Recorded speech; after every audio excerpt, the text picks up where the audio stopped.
Greetings, everyone, and welcome to the 91st edition of Cinema Effect. I am Zach, and I'm joined by the Amazing Spider-Man Defense Force, Jaden. Oh, that's a new one. Hello.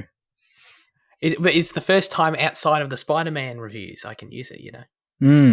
I feel liberated in that sense. I'll continue to use it, probably. And John Cena, the Keeper of Children. John Shona. Hey, what's up? The Peacemaker. Now everyone gets that now. That's a show. People understand. When I did it the first time, no one understood. But that's actually you can buy the pop pack on Foxtel and watch that. There you go. The pop pack. Yeah, like the pop, popular the pack and Foxtel. What is that? Like the official name of it, or are you? No, that's the name. Yeah. Oh, okay. All right, sure. It says upgrade to the pop pack to access this content. Oh. Liam just giving free advertising.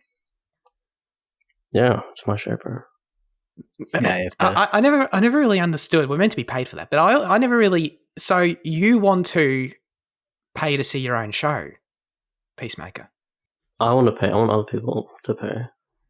But you haven't upgraded to the pop pack yourself. If you're getting this message. Oh no, that's true. Yeah, I haven't upgraded. James Gunn probably sent you some free. He's gonna be a screener files anyway. He sent through the raw footage. Yeah. He sent through the dailies. That's right. Wow. Ladies and gentlemen, this is Cinema Effect, the podcast where we review and talk about a different movie every single Monday. And this week, that movie is Alien, which opened in the US on the 25th of May, 1979. It was directed by Ridley Scott. It is a sci-fi film. The synopsis says, the crew of a commercial spacecraft encounter a deadly life form after investigating an unknown transmission. Liam, Alien, the rewatch. What'd you think? Alien's great. I was like I've watched it a few times at this point, so it's kind of rewatch fatigue, and I didn't love it as much this time, but it is, pretty timeless. It is great. It's atmospheric and thrilling and everything. But this was actually my first time watching the theatrical version of the film, because every other time I do remember one or two more scenes that were there that I actually think are very important. So I actually prefer the director's cut, I think. But yeah, this is my first time actually watching the theatrical. And yeah, it's great. But at this point, I'm I'm a bit out of love with it, I guess you could say. But I still think it's great. And watching it for the first time or the second time, over the last 2 years, it was a lot. It meant a lot. It was just a thrilling, amazing experience. But this time, I'm kind of growing out of it a little bit. But I still think it's an awesome film. The director's cut wasn't on Disney Plus, right? I sort of had a quick scan for it, but I couldn't see it. If there was a scene with the most famous difference between the two is the cocoon scene. I don't remember anything. Dallas was in this he was stuck in this room with these eggs and stuff. I don't recall this at all, Jaden. Do you? No, I watched the theatrical release this time. But that wasn't in it? No, not in the theatrical. Cool. Yeah, so that means I watched it too. I got it. Okay. I watched theatrical then, I guess. Got it. Okay. No, I didn't know that at all. Jaden, what about you? Had you seen theatrical before? Yeah, I'd seen both. I think I watched the director's cut first as well, because it's just on the DVD I had. It was kind of the first option. But then I rewatched the theatrical a week after, because I just thought it was fantastic, and I haven't touched the original since then, probably 3 years ago. And yeah, I don't know. I think it still holds up. I think it's brilliant. It's just pure atmosphere building and just the most fantastic releases. I love the cassette futurism and the way that it works to hide the alien in scenes, and you're kind of constantly questioning, is that tubing part of the aesthetic, or is that an alien rib or some shit? And it comes to pay off at the final end, towards the climax of the film. I just think it's really brilliant. I think it does. I don't think it dates in any factor apart from maybe sound engineering. But people often talk about Ridley Scott as a director. I feel like this is the when you're talking about his stories and his films, I feel like this is the only time that his direction has actually contributed to a film being great. Yeah. Are you proud of me? I wrote down cassette futurism. Yeah. Good. I really like that about the film. Breaking news, guys! Alien is great. Going in for me, I was very confident I was going to like it, but I did. But I was excited to find that I actually had a really tense experience with it as well.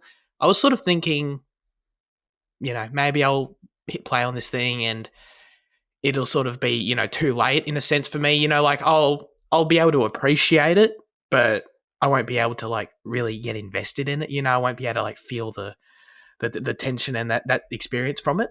But no, like for the first time in 2022, man, it does do that. The only thing I'm sure that, of course, would enhance that experience more would be seeing it in the theater, of course. But man, yeah, the experience, the atmosphere in the film really holds up all these years later, which is a huge credit to it. I totally agree that it feels timeless. It feels like it hasn't dated. It's dated in very few ways, I think overall.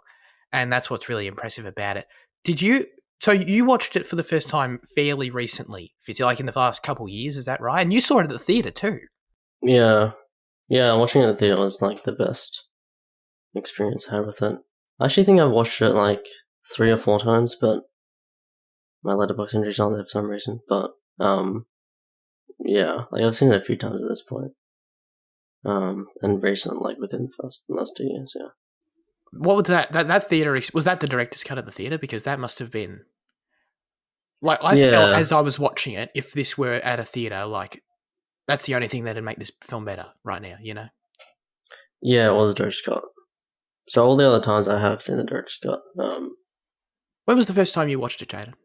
Just before Covenant released. I think I binged them all, so that was like 2017, maybe. Which is a lot which is a lot longer than I thought. It was like 5 years ago when I think about it. Fuck. Yeah, it's weird, isn't it? Yeah. Yeah. I think it's fair to say across all of our different experiences with it, me being my first time, Fizzy seen in a theatre, like it just really delivers on all fires on all cylinders, like when you create an atmosphere that's this authentic and this well realized, there's not much that's going to be able to prevent that from resonating in years to come. Like if we sort of talked about it a bit in terms of aging with Wall-E last week, but in 50 years, no one's going to look at Alien and go, "Oh, it's fucking looks like shit." You know what I mean? Because we would have already passed that threshold, in terms of years gone already since 1979. Yeah, it's crazy impressive to me, but I can get into the direction and stuff, and we will. But the thing that I love most about it, I think, or that impressed me most about it, because I was expecting this atmospheric, I was expecting, a sort of a masterclass in direction and practical filmmaking and sets and all this sort of stuff, and I got all that. But the thing that sort of surprised me, I guess, the most was the script and seeing how the whole film reminds me a lot of The Thing, and this came first. But in terms of how the characters react to the events and how the events unfold in the film, none of it feels like a movie. None of it all feels very genuine, very authentic. I think the dialogue between the characters is really good. Like some of the banter and bickering feels like someone just was like fucking filming these people that are actually in this situation. You know what I mean? Like none of it felt like acting. It was crazy how they create, and I assume Ridley's direction sort of created this comfortable environment for the actors just to bounce off each other. It was crazy. Like, and the main thing is how smart they are too. Like they just don't. No one does anything dumb in this movie. You know what I mean? And the only time they do, the robot guy who lets them in through doesn't quarantine. No, Ash. Ash, yeah. Like when that happened, I'm like, dude, what the fuck? And then like, of course, that's the whole point. You know what I mean? Yeah, and it's like the film's it's great in that way. Yeah. Yeah. Like there's a lot of different things he tries to do to like sabotage and manipulate it. Oh yeah, like with the bickering, there's like one thing about the director's version is that when Ripley, so when like is it Lambert, like the other girl, Yeah. Yep. Yeah, Lambert and Dallas. So they come back on the ship. Ripley like confronts. Oh no, Lambert confronts Ripley when she like comes to look at at Hurt's character. I forget his name. What's his name? Kane. Kane. That's right, Kane. And she just like slaps her, and they have this like massive outburst, this massive fight, which is one thing I really like from the directors. But like, oh yeah, the other thing I was going to say was like apparently on set it was actually really tense a lot for the like he actually kind of made it the environment like not comfortable, and it was kind of I think 'cause I remember there's like this 3.5 hour alien documentary I watched like 2 hours of it or something, and it was just like they're super stressed all the time, and like I think really Scott bullied them a little bit, but and he got his best work out of it. Hey. Yeah, he's like that Whiplash teacher. Yeah. Aspiring directors bully your actors. Do it. All right. But yeah, like proven technique. Yeah. It is like the thing in how like no one trusts each other. They're all paranoid and stuff, and like their performances are really great. Like they're always like on the verge of breakdown, pretty much. Like Lambert is like a really good addition to that. She's like always. She's like she looks like she's always gonna cry, So that's really. But she always does what she needs to do though. Like she's on the verge of breakdown, but the character's never annoying because like so often in films, especially in horror, when characters are kind of on this near hysteria, they just do fuck all and they're just annoying and just stop functioning, and like that only happens to her at the very end, when she can't jump out of the way of the alien. But I think that's fair. All the other times when she's in a state, she continues to do what she needs to do, and I think that's great. Absolutely. Everyone in the film does this where they all like are contributing to the film in some way and contributing to the actual like problem they have to solve with this friggin' alien on the ship. At one point, I think she just goes, and they all have these like genuinely, authentic and realistic and decent suggestions of what to do. And I think at one point she's just like, why don't we just friggin' get on the ship and just leave and take our chances out in space? And I'm like, that's a great idea. Do that. I'm just like, good on you, Lambert. And they don't do that. But yeah. Well, the only reason they can't do that is because they don't have they only have a few like sleeping things on there, and they can't survive like being awake on there. That makes a lot of sense. Yeah.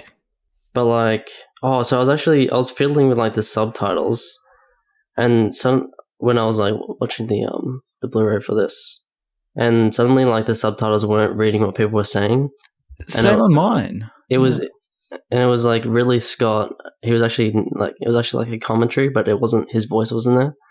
So just a random thing I read from that when that happened was that like when you first meet the crew, they're like around the table, and he made it so that you can't like actually hear the conversation, and it's like kind of it's tense in that way because you don't know, you can't really ascertain what's going on. But like in that first scene, you kind of learn who everyone is really quick. Like you learn the two undership guys, you learn about who's in charge, you learn about Dallas, and it's like just a really great introduction, that table scene.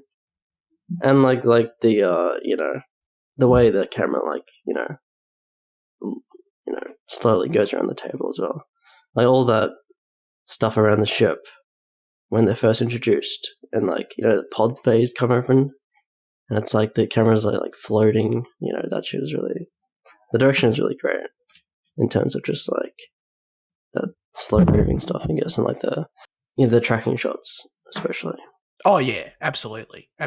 In terms of just that first, it was slower than I thought at first, and it's a compliment. Yeah, but yeah. I was not expecting the xenomorph doesn't show up until I think like over an hour into the movie, And knowing what the xenomorph is, I was sort of waiting for that, but not in an impatient way. I was just sort of like I know this is going to happen at some point.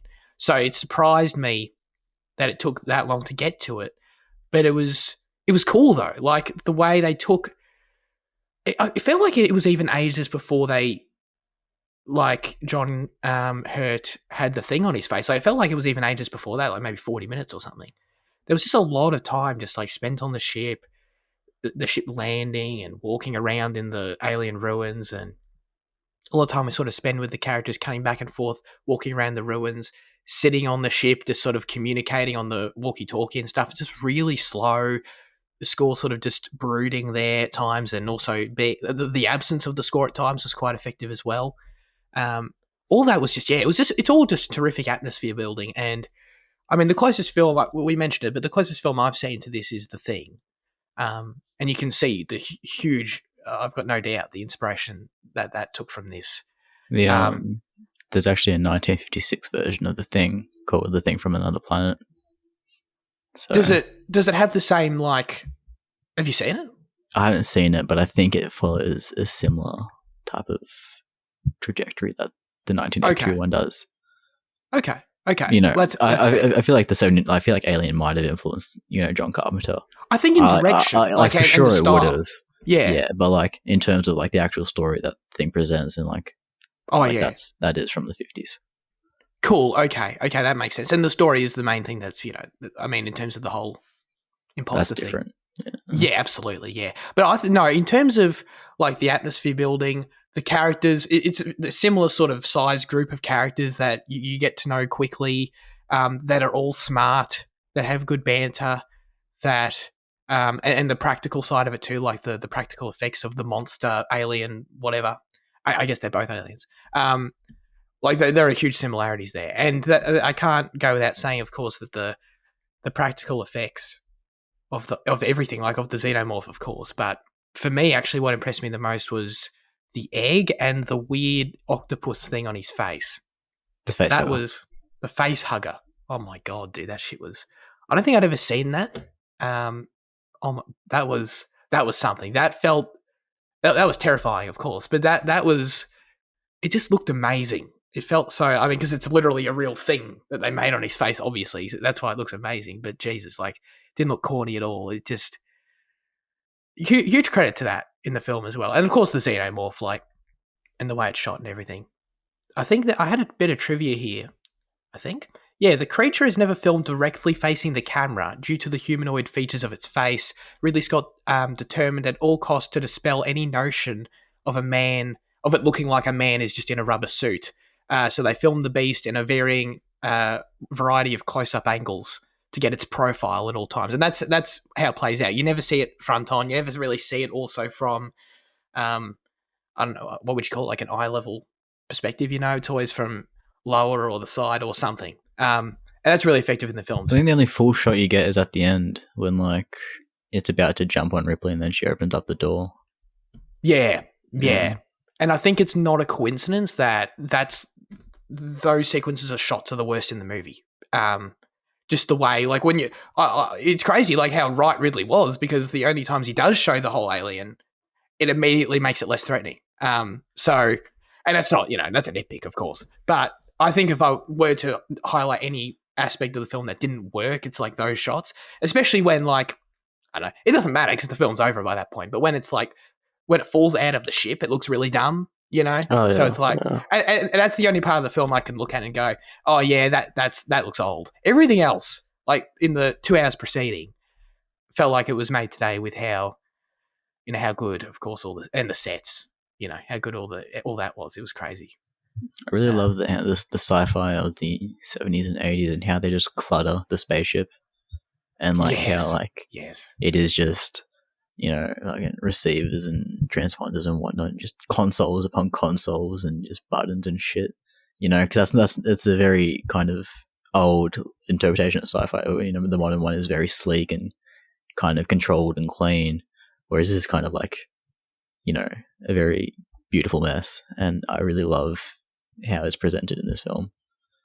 Totally, yeah. There's like cables and shit everywhere. Yeah, I actually think I actually preferred watching the first half this time, because like all the detail in the set, and like especially the music, the soundtrack, which is like, it's like it's just like it's like it feels like very dooming, but it's very it's very kind of casual and kind of like it's not crazy, but it's like the soundtrack is really just amazing, especially in the introductions to the opening credits, introductions to the crew and everything, and all that stuff is just awesome.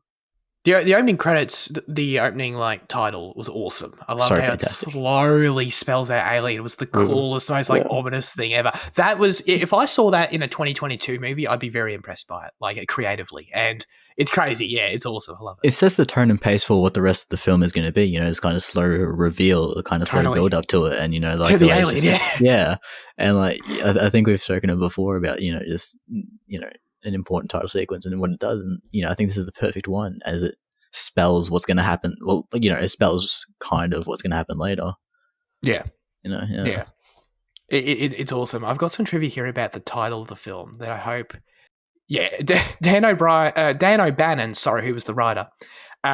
His original draft title was Star Beast, but he was never happy with this because why would you be? It's terrible. It was only after rereading his script that he noted how many times he wrote the word alien in the script and realized that it would be the perfect title. It works as both a noun and an adjective. And it had never been used before as a title of any movie, which is actually kind of surprising that there was no movie called Alien prior to 1979. You'd think someone at some point would just make a movie called Alien. But anyway, yeah, it's awesome. The xenomorph, seeing it in action for the first time, I see it on posters and I've seen it as action figures and all the rest, but seeing it actually on screen and it's crazy. The thing to me that's so is particularly iconic and terrifying about it is the choice. Because just the look of it is scary in itself, of course. But the choice to have the mouth within the mouth, the tongue. I don't even know what that is. Is it meant to be its tongue that has a mouth? That shit is nuts. Whoever thought of that as being the Geiger. Thing. Handshot Geiger. Yeah. Is he? Who was he? How was he involved in the film? He designed the alien. He designed. So was he the production designer overall? Do you know, or just no, just creature. He's very famous for his kind of creature design, kind of art in that style of right. I don't know, kind of gothicism. I guess I don't know. It's If you look at the rest of his projects, you'll see the similarities in it. Yeah, right. He was the creature designer for the film, and I think the ship as well was probably him, right? The exterior or or the alien ship? Alien ships. Yeah, and I'd say so too. Yeah, whatever that thing is when they when they actually get into there and there's that it kind of looks like a gun or whatever. Yeah, the gun. Yeah, mm-hmm. yeah. They were all great too. But I just I can't get over the tongue in the mouth thing. I'm sure I'm going to see a lot more of it, in movies to come. But my God, it's just so clever and the saliva just pouring down, oh my God, dude! And the fact that that was all done practically, is just is crazy impressive about it. I love it. It's deeply weird. Yes. One thing, I think this was a Chris Duckman review or something. I think he said that with the the mouth and the mouth thing. It's very it's almost sexually perverse. It has this very sinister quality to it, I guess. And the way the face hugger literally impregnates you, Oh right. It's incredibly weird. So that's what happened. The thing impregnated him, Kane. I didn't. Oh my God. Okay. Well. Okay. I didn't really get that from the film, to be honest. It makes perfect sense now. I sort of figured I actually don't know what I figured, to be honest. I thought it was it gave birth inside of him or something. And then the baby was. I don't know what I thought. Yeah, actually, now I'm saying that. Sounds dumb. Holy shit. No, okay. But it literally you mean out the child into right. him. You know what I mean? Yeah. Either way, though, it's messed up. I don't know why. One's way better than the other. Of course, that freaking scene where so it grows up, right? It's the same one, and it just grows. Yeah. That's the only thing that's maybe a problem with it. It grows super quick, but obviously you can chalk that up to it being the perfect species. Yeah, a biological weapon or whatever. And that's one thing. I always thought there was I never made that connection weirdly enough, that's the same alien. I thought it was just like a different alien on the ship for some reason, but Right. yeah, it does grow up in like a few hours. Yeah. I figured that to be I wasn't positive, but I figured that to be the case. But no, I like that. I think it's cool. Like, different species do different crazy shit. Like, I think it sort of adds to the weirdness of it and like the insanity of it that we thought we were dealing with this little like an annoying thing that spits acid. That's just a tiny thing. Oh shit, 2 hours later, we're not dealing with that anymore. You know what I mean? We're dealing with a freaking man-sized thing. Yeah. Its blood is acid, but also, that's a cool detail. But another thing is like when they go to the planet, there's like this black stuff that like travels upwards, That's like another weird detail. And like there's like, Kane says there's like this level of dust that there's like tension whenever you like, put your hand in on it. So like there's all these weird things about the planet and the alien that just like make it seem, make it unknown, I guess. Yeah. Yeah. And the acid blood is like one of those things that you kind of forget, but yeah. Yeah, no, that's totally true. Ash is the crew member who turns out to be a robot designed to Ian Holm. encourage. Ian, yeah, right. My thing. So, like, how did the company know that they were going to intercept a transmission? Unless, like, there was a high probability of it or something. I don't know. Well, be careful with what you say, Liam. Yeah. Because okay, no worries. Okay. It kind of gets circled back on. But like in the film, they do say the priority one was to go to that planet. Okay, no, that answers my question plenty. That's good. I appreciate that. Okay. That scene where, I mean, I quite like the detail of both Dallas and then Ripley going to see this mother AI thing for guidance. Oh, yeah. It's kind of random, but I quite like it actually. Like, we want to go to some sort of superior intelligence for some sort of help. God knows I would. It kind of feels like Hell from 2001. Not that you've seen it, but no, Liam, you've seen it, right? Yeah. It kind does of feel like that. Yeah. Well, yeah.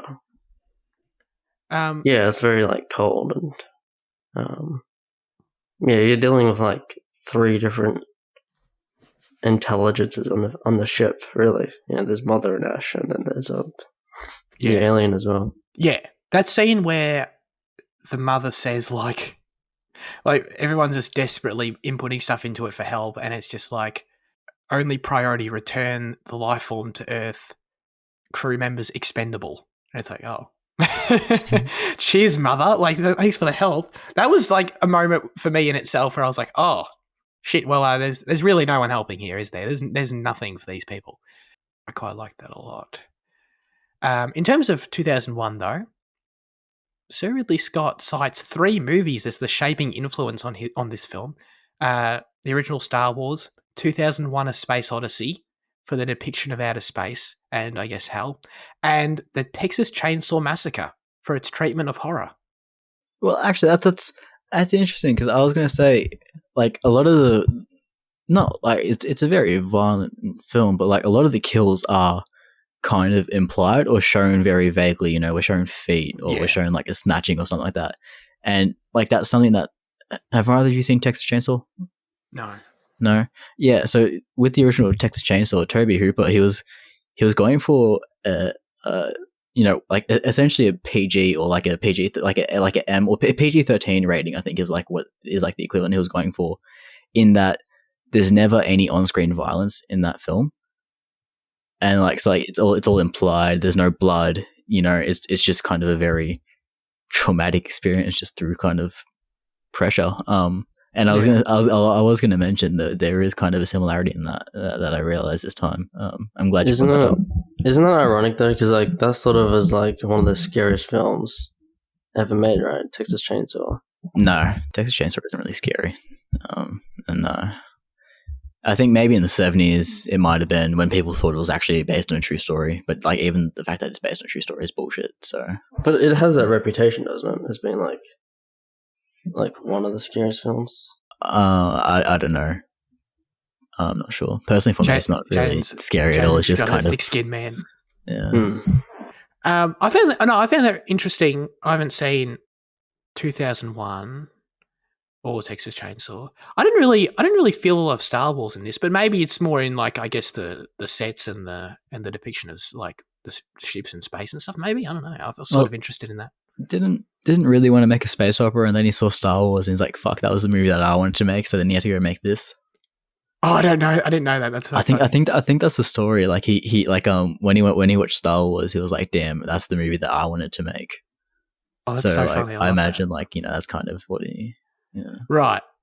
In that sense, okay, that makes sense. But yeah, I feel like the violence or lack thereof works. Like the scene, the movie has gory moments. Like the chest burster scene is awesome.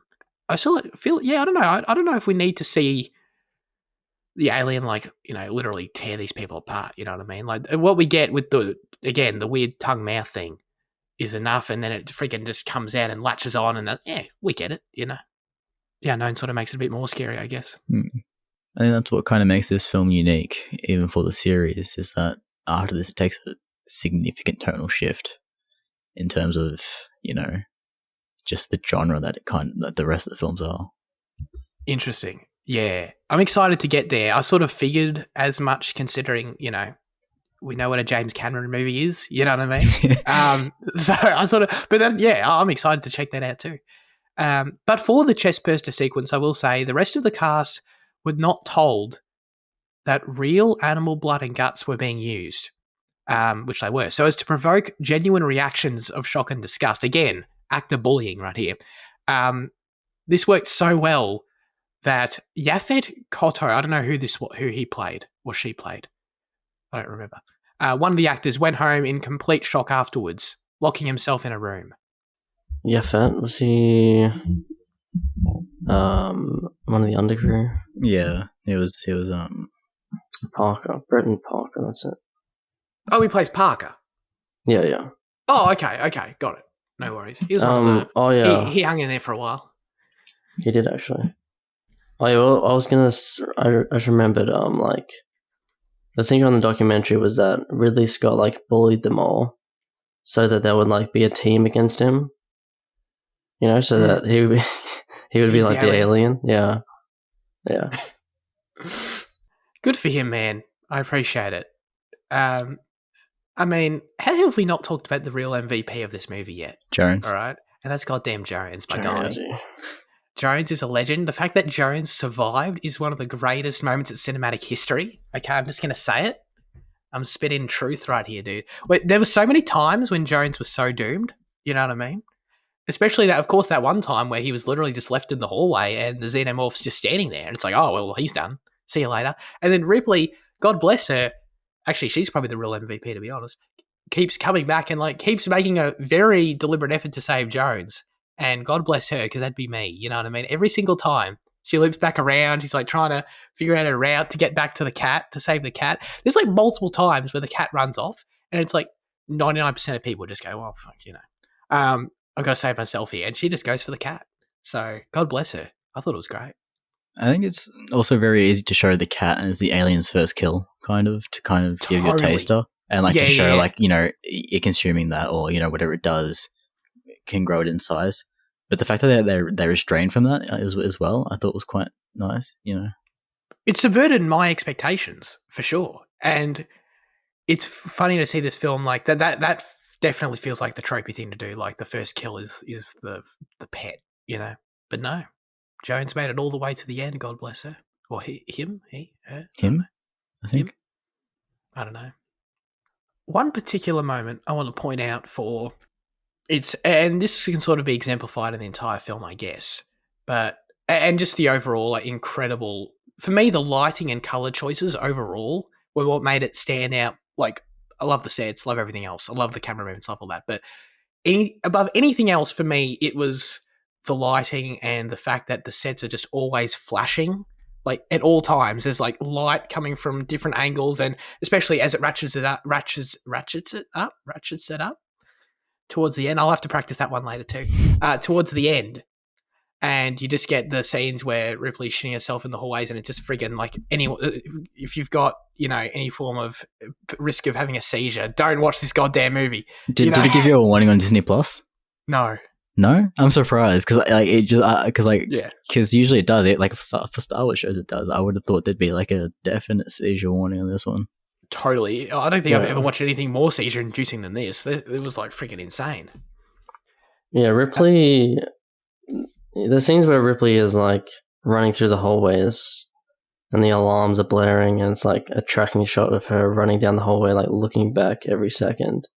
Like that was just the best part of the movie for me. That's like the height of tension and the set design, and Ripley being the last survivor, and just the lights, as you said, and then she gets to that junction, that point where she needs to cross, and you get to the flashing white lights where she just like sees it. Like that is like the best kind of climax, or like getting to the climax, like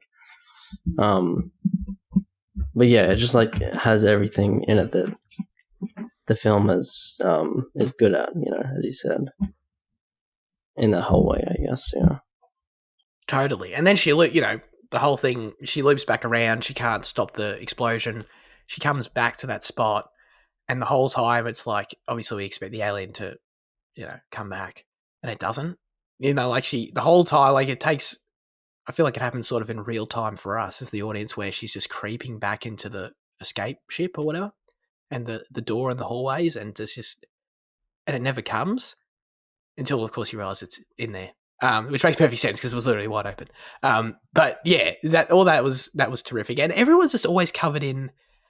Everyone's face is always covered in shadow to some extent. It's just it's beautiful, it's lovely.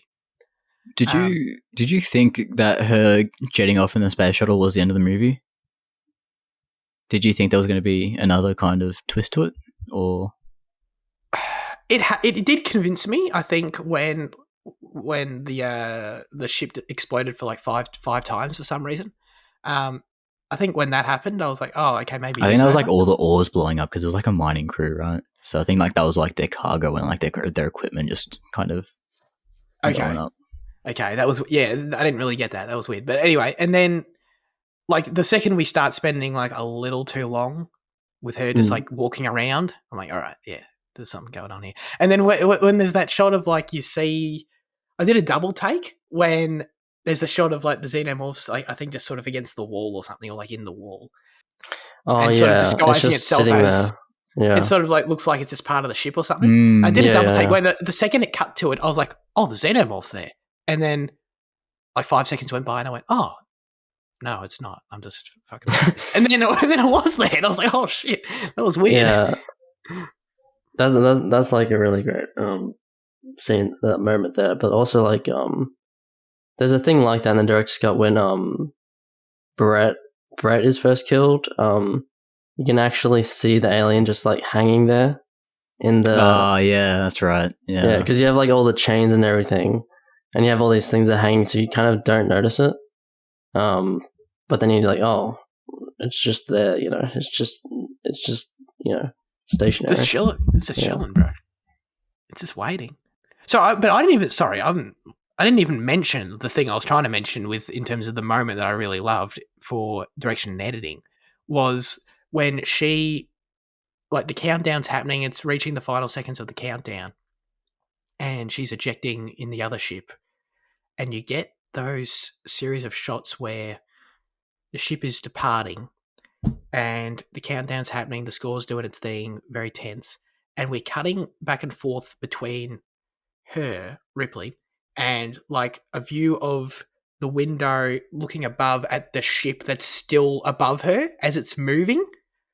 And that was genius. That was like, can you exemplify like, or present tension in that way of like, she needs to get the hell away from this thing in the next 10 seconds and it's still above her, and it's like, just for God's sake, end, you know what I mean? Like, just get out from under it. And it just, and the way it happened, like, cut back to it like 3 times, and I thought that was genius.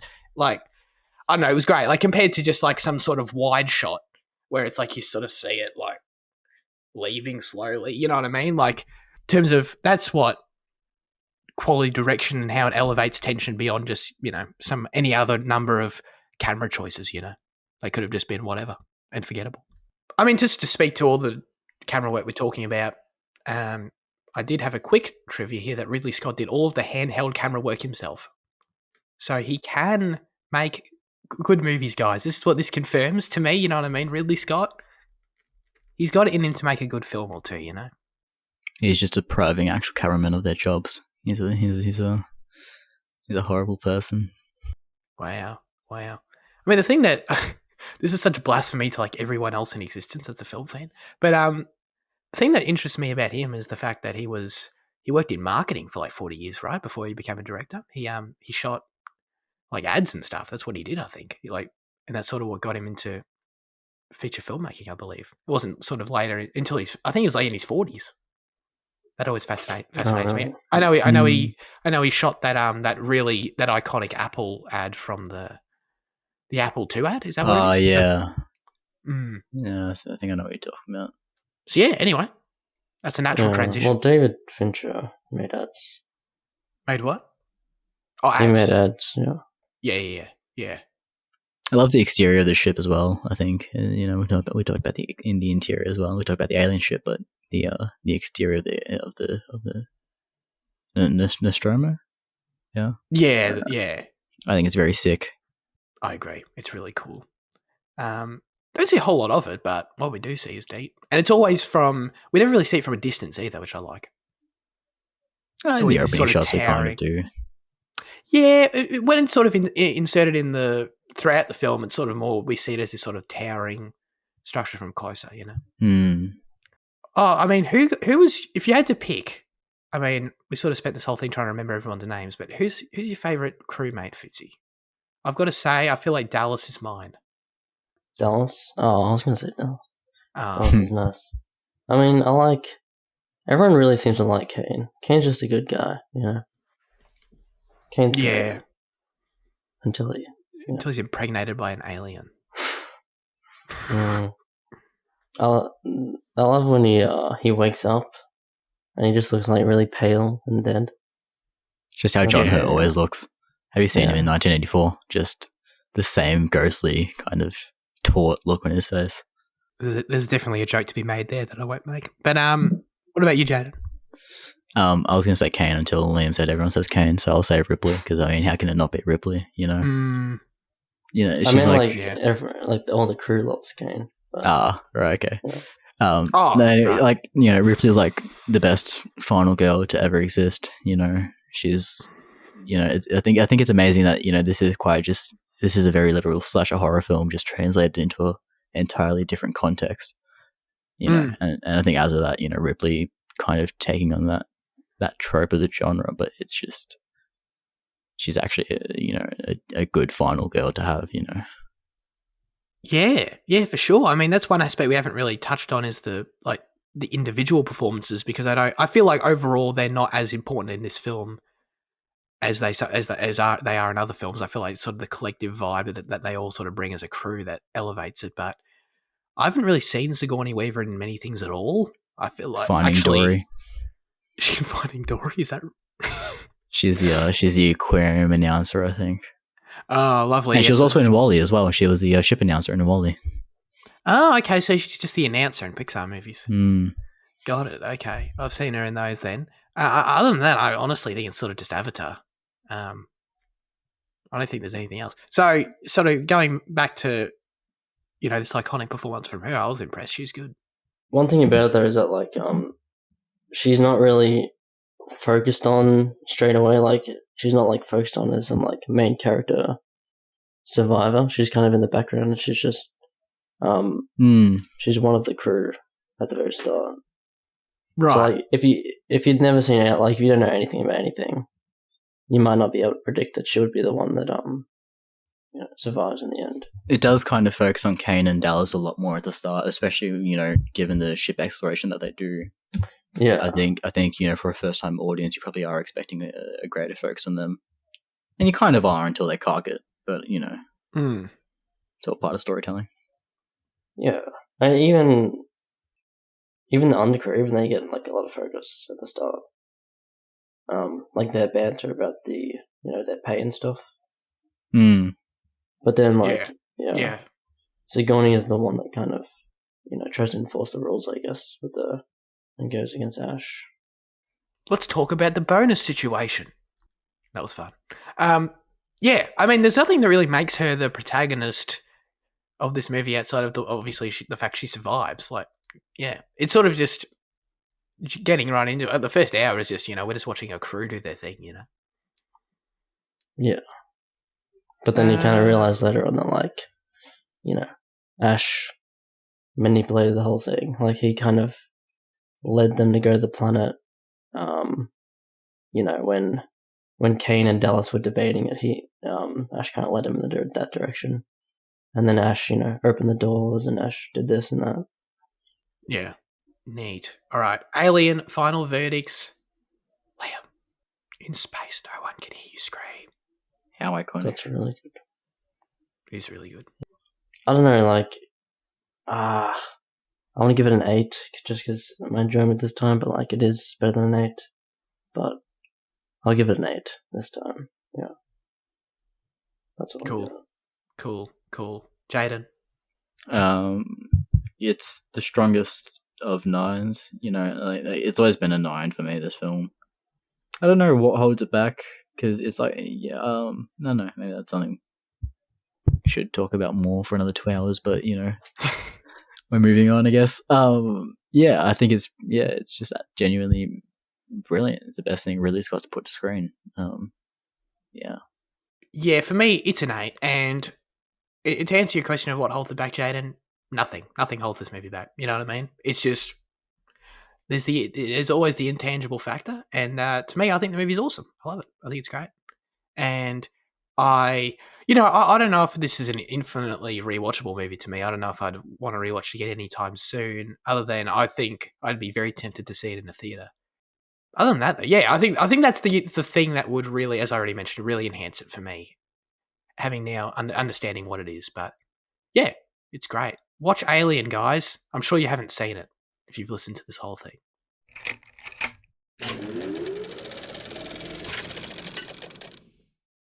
Let's get into a rapid fire news chat, all right? Liam, I want to get your thoughts on this too, all right? The Rock has said, that is Dwayne Johnson, DJ himself. He said he's going to star in an adaptation of, quote, one of the biggest, most badass games. That is the quote. That is what he said. Okay? That is it. That is all we have to go on at all. Battlefield what 4. ideas? Battlefield 4, the movie. It's called Battlefield 4? Yeah. Cool. I like that. Just to really confuse everyone. Jan, you've had some time to think. I'm sure you were thinking about this question the entire time for the last hour. Yeah. Do you have any thoughts? Well, when you initially brought this up to me, I immediately said Duke Nukem, because that's the only character I can kind of envision The Rock's size kind of embodying. But the fact that you said one of the biggest badass franchise, it makes me feel like he's probably been cast in the Call of Duty, and I hope it's not. Yeah. But because the director is the same director as Sicario 2, if I remember correctly. Right. And knowing he's attached and knowing what he did with Sicario 2, I can imagine a genuinely good product coming out of this Call of Duty movie. And if the Rock is in it, then it's gonna just become, just kind of big action trash. Yeah. So I hope it's not, but given that statement that you added that bit there about, biggest baddest, I feel it's probably going to be the Call of Duty movie. I think that's a great shout. I think that is definitely got to be in the top 3 possibilities. I mean, you can take the tact of what he looks like, and what he sort of fits. Gears of War, because he's a big dude. You know what I mean? Are they making a Gears movie? Not that I know of, but I don't know if I don't know if this necessarily has to be something that we know about. Okay, right. That's what Call of Duty makes a lot of sense for that reason, for sure. Yeah. I don't know, man. Honestly, he's a character in Fortnite. He actually is. Is it Fortnite? You know what I mean? I'm not even shitting you. Isn't he? He's the main thing in Fortnite now. Literally. Is he? Yeah, he plays the Like straight up, he's the skin. He plays the I don't know, like the main thing that's in the lore right now. I don't know. I don't know what it's called. But my point is, The Rock is actually in Fortnite. Yeah. So that's a connection there that makes sense. You think Epic Games are going to branch out and make the Fortnite movie already? It wouldn't surprise me. I don't know what the fuck would that be about? You know, Getting the victory. Yeah. And Tomato Victory Town. Royale. Getting that number 1 Victory Royale. Wiping out Tomato Town. Victory Royale. Yeah, Fortnite. Dude, that movie would make $1 billion at the box office. Let's be real. All right, we all know it. It either makes $1 billion or nothing. Like I don't imagine there being an in between. Like yeah, but it's $1 billion. You know, yeah. Of the two, it's $1 billion. Oh Lord. But actually, I don't know. Maybe not so much now. I don't really know how popular it is now, to be honest. But It's still one of the biggest games of the times. Is it? Would you say it's one of the biggest, most badass games? Oh, not most badass, but definitely one of the biggest. No, that's the thing. What does The Rock classify as badass in his life? You know, Well, Chrono Trigger, like also. Chrono Trigger. Yeah. He's a huge fan of The Secret of Mana. That's badass. I don't know. Could it be in the Mortal Kombat sequel that's just been announced? It's possible. I feel like, why wouldn't you just say that? Because Mortal Kombat's established as a movie, you know? Is there a character you can take on? Because I don't know how many characters they included in the first one, because I know nothing about it. Like, is there Neither. There probably is, though. I saw like some Photoshop thing of him as Kratos, which I immediately vomited in my mouth when I saw it, but that's okay. He's got the build. I know. Man. No, I can't imagine them doing that. I feel like the studio should be smarter than casting him as Kratos. Yeah. And we don't need a God of War movie, please. I don't know.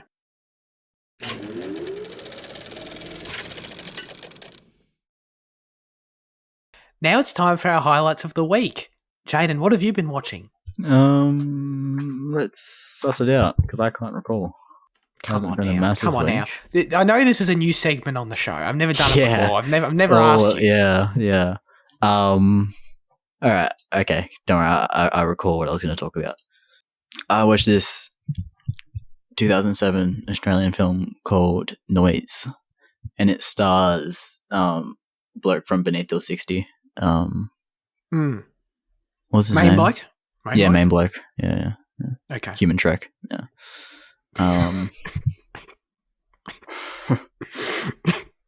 Yeah, it's fantastic. It's like genuinely like one of the best Australian films I've seen.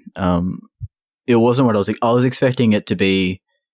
So the premise is that like that Beneath Your 60 man, he plays a cop with tinnitus. And the plot reads, one time at work he passes out from the pain. That same night, a random gunman kills 6 people on a train. So with that plot, I kind of thought it was going to be him going home from a shift, and like he was going to pass out, and then it was kind of all going to take place in a kind of like real time type of thing. It was going to be like a real mood piece, and kind of this kind of random act of violence that you kind of see in like Elephant, which is do you know Elephant, Liam? Which one? The Northern Irish film or the Gus Van Sant? Which one is the Gus Van Sant one? Maybe. Yeah. Regardless, I thought it was going to be kind of like that. It wasn't. It was kind of a bit more. Fuck, I don't know. I'm really doing a terrible job here. Stop naming your film Elephant. That's what I've gotten out of this. Too many films named Elephant. I really don't know what to say, because it's, when you think of Australian cinema, it kind of is that, especially when you think of like animal, like think of it's kind of got that gritty, kind of tone to it that so many Australian films do. It's got that kind of niche vibe that only people living around here can resonate with. I don't imagine Australian films do very well overseas, because I imagine they can't really relate to it the way that everyone's able to empathize and relate to Hollywood products or like other major things. I think the acting is brilliant. The story is genuinely fantastic in the way it's revealed and the way it flows. and for the majority of the film, it is just kind of following our protagonist as he kind of reels with the diagnosis of his tinnitus and possible cancer, and how how his life after that, his relationship, and then what he does for work, and the way that he is so involved in the crime that occurred that night, but kind of a bit more indirectly than he thought, but then it all ends up together and stuff. It's just joyously tense and fantastically moody, and just a brilliant film. It sounds to me like it's 100% on Stan. Yeah. I saw it on Stan and I immediately watched it. Yeah. Cool. Okay. Hey, you sold me. I'm gonna add that to the list for sure. That sounds cool. All right. Can you hear that, by the way? Yeah. The scraping? Yeah. Okay. You're going to go out there and shoot whoever's doing it? I'll shoot my dad. Okay, my highlight is Show Me a Hero HBO miniseries. 6 episodes. It's just, it's about this public housing crisis, I guess, or situation in Yonkers in the late 80s. It's co-written by David Simons, the guy that did The Wire. And it's very much like The Wire, like kind of like a society-wide analysis of a specific like political kind of situation. It's not very traditional, I guess, in terms of TV, drama or anything, but it is super interesting. Everyone was kind of forced into this situation by this judge, and the title is kind of ironic because I don't know if the show is making a martyr of Oscar Isaac's character, but he's kind of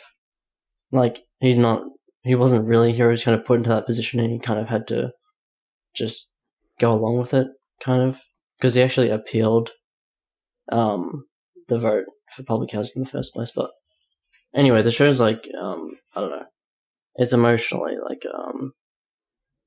just pretty powerful in terms of the different stories and stuff, but it is slow and kind of it's very factual and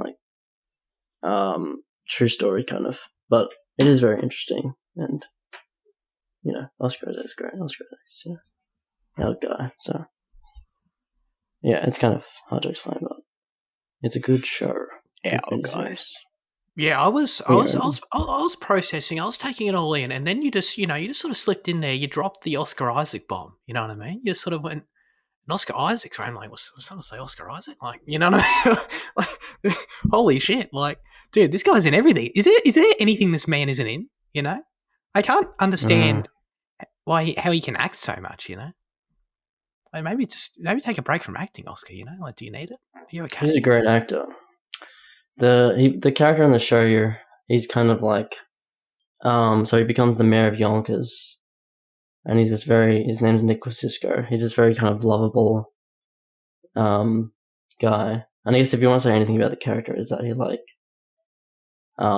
all of his self-esteem is kind of from being loved, which kind of factors into the whole story and politics in the show in general.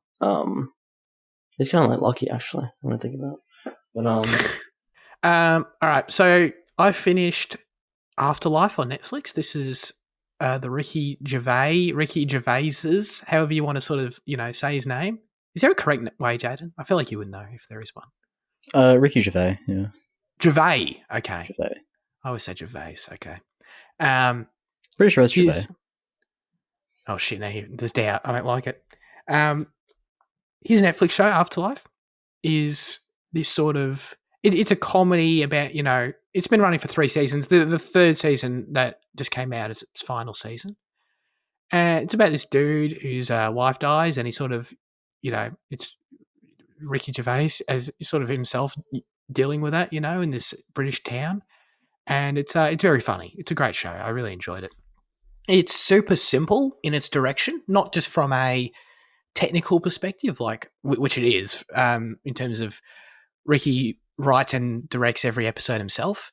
And in terms of, this isn't being taught in film school in terms of, what he's doing with the camera and shit, you know what I mean? Like, it's very, very straightforward. You've got your sort of recurring sets, and they just pop the camera there, and the characters say stuff, that's funny. And it's very straightforward in that sense, but also very simple in terms of its story as well. And, it's about this guy dealing with grief and going through the stages of grief, and that's basically the entire show. And you can sort of, I guess, not too hard to imagine how it would play out in that sense. But I think its simplicity is also its strength, and it's it all just works. Like, it's genuinely hilarious. Like, if you like Ricky Gervais humor, you're gonna like this.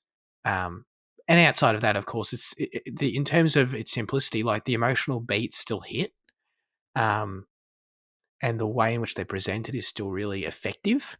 So it's thoughtfully simple, I guess I would say, in that sense, and that's what I really like about it. And that's sort of what makes it. It's only 6 episodes a season, like I said, 3 seasons, 18 episodes of the entire thing. Each episode is half an hour, so you can smash through it pretty quickly if you're interested. But that's sort of what makes it great, is its accessibility and its simplicity, and the fact that my 17-year-old rap brother loves the show. My 80-year-old grandfather loves the show, and I think that sort of says a lot about it. I think it's one of those things that I feel like, even more so than most things you would say this about, you can genuinely recommend it to anyone, and people are going to really enjoy it, I think. So yeah, it's definitely a really, really easy recommendation for me. I think it's really good. So how And come it's you good get it's over. how come you get a 17-year-old rap brother? Where's my 17-year-old rap brother? Do you want a 17-year-old rap brother? Yeah, where's mine, bro?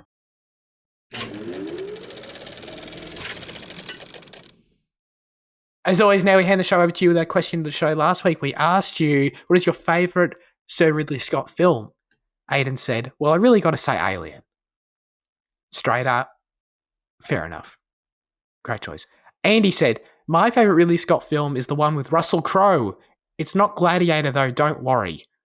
Even though Scott's films have such enriched visuals and perfectly lit cinematography, he's a pretty average auteur. This is a side note on Andy's part, by the way. He's a pretty average auteur for art house standards, and sometimes a hit and miss director for the Hollywood crowd as well. I've only seen 6 or 7 of his films, so I can't say too much. Maybe I just disliked The Counselor so much, who knows. But yeah, Alien is an excellent film, and I can't wait to rewatch it again. I'm sure you did love rewatching it, Andy. Now, is this... I'm not familiar enough with the filmography. Is there another Ridley Scott film with Russell Crowe? Oh, there is. American Robin Gangster, Hood. right? Oh, shit, there's another one. Shit, all right. Yeah, But isn't there a lot of them? There might be. I know of those 3. The Counselor is a good movie, by the way. Is he Let in... me just say that. Who's in that? Michael Fassbender, Javier Bardem, Oh. Cameron Diaz. Oh. But the thing about it is that it was written by Cormac McCarthy, and it's not based on a book. He just wrote a screenplay. Interesting. Yeah, it's his only screenplay, yeah. Oh, shit, I've got to check that out. I've never heard of that. That's crazy. I love Michael Fassbender. Oh, my God. So I don't know which one of Ridley's and Russell's collaborations Andy likes, but it's one of them. Yeah, like, what is that? I don't even know. Is he talking about, like, Gods and Kings or something? No, I don't think he's not in Gods and Kings, right? It's either American Gangster or Robin Hood, isn't it? Or is there more? Is he in Body of Lies? He's in Body of Lies as well. Body of Lies. Okay, so there's a few of them. Andy hasn't seen Body of Lies, don't worry. Okay. It's not that one. I'm just going to say, Andy, I'm going to put words in your mouth and say it's Robin Hood. You happy with that, Andy? Thanks, Andy. All right. Luke said, The Martian. Oh, yeah. That was one of your favourites too, wasn't it, Jaden? Is that your answer? Yeah. Or? No, it's not my answer, but it's one of my favourites, yeah. Cool, okay. Yeah, I watched it once. I don't know. I liked it, but I didn't really find it very memorable. I don't really remember it at all, so I don't know. I'll have to check it out again, I guess. Just read the book instead. Oh, yeah, really? Is it a good book? Yeah, I really like it. It's really funny. Oh, cool. Okay. Well, yeah, that is the weird thing about it. It is sort of like a comedy, I guess. Isn't that the whole thing that it was nominated for Best Comedy? It won a Golden Globe for Best Comedy, yeah. That's so weird. Yeah. All right, Jane, what is your answer, though? Well, I won't say Alien just because we've spent an hour talking about it. I will say Alien Covenant instead. Oh, okay, we'll get there. I think I've been quite negative on Ridley as a director in the past, just because kind of taking the piss, but also kind of serious. I think quite a few of his movies are kind of, I don't even know, average. Just the way he treats them, like Black Hawk Down and all the money, like movies that are meant to be exciting. They just end up not being. But Alien Covenant is a movie that I have a massive affinity for. I really love what it does for the lore. I love the characters and I love the cast. I love the scenery that we're shown. I love everything it does for the franchise. I think it's a really fantastic addition to the genre, to the franchise rather. And I know that's kind of not the common opinion, but it's definitely my one. I'm gonna say House of Gucci, House of Gucci. Did you see that? I did. Cool. It was great, and it's only grown in my mind since. So, House of cool. Gucci. House of Gucci is very funny. It's a comedy of, personalities, I guess. All these actors playing these random characters who aren't like none of them like align with each other or feel like they're actually in a family. They're just all doing their own thing, and it's really dumb. But I had a great time. You liked it more than The Last Duel, then? I don't know. They're kind of neck and neck, but like. Oh, okay. I want to rewatch Gucky for sure. Okay. Yeah. Every time you say it, I don't know, I just fucking. Okay, all right. I'll check it out on Netflix. I'll check it out.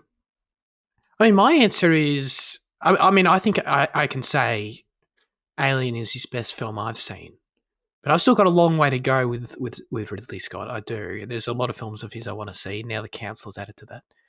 But I think The Last Duel, man, for me still, maybe a bit of recency bias, but I had a great time with it. I've talked about it so many times, but it's so fun. I really enjoyed it.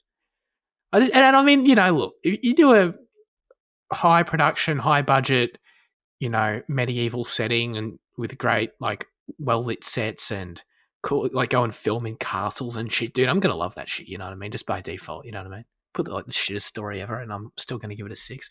But the story's great too, so there you go. All right, as always, we'd love you to submit your questions, thoughts, reviews for next week's film in the YouTube comments section. Send us a DM on Instagram, which everyone does, by the way. That DM Instagram, the inbox is just filled up all the time, And join us on the Discord. This week we're asking you, who is your favourite emerging actor from television? Let us know in the comments or on any of the other places. That's it for this week's episode of Cinema Effect. Fitzy, what are we watching next week? Next week we're doing a film on Netflix called The Guest. It was like a pretty low production film, interesting premise. A guest comes into a family's life. He says he's like the friend of a brother in the family. Sick. Love it. All right. Well, we'll see you all then. Appreciate everyone listening. Appreciate you boys being here with me. And have a great rest of your week. Peeps, fam, and goodbye.